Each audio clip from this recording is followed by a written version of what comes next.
Statistics from the entire war are staggering.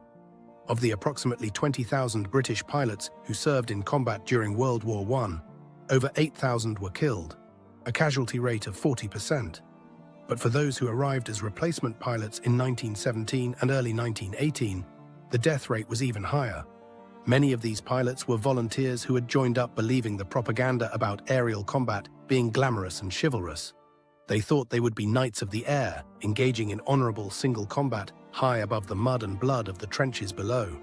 Instead, they found themselves in flying death traps, being systematically slaughtered by experienced killers who showed no mercy to inexperienced opponents.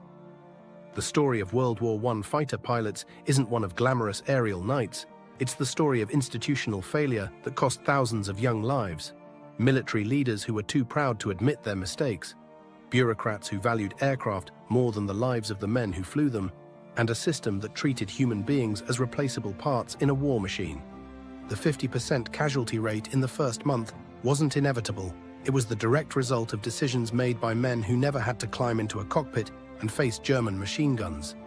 These young pilots paid the price for military incompetence with their lives, dying not as heroes in glorious combat, but as victims of a system that failed them completely. The next time you see a World War I fighter plane in a museum, remember that it's not just a piece of military history, it's a monument to thousands of young men who were sent to die in flying coffins, abandoned by the very system they had volunteered to serve.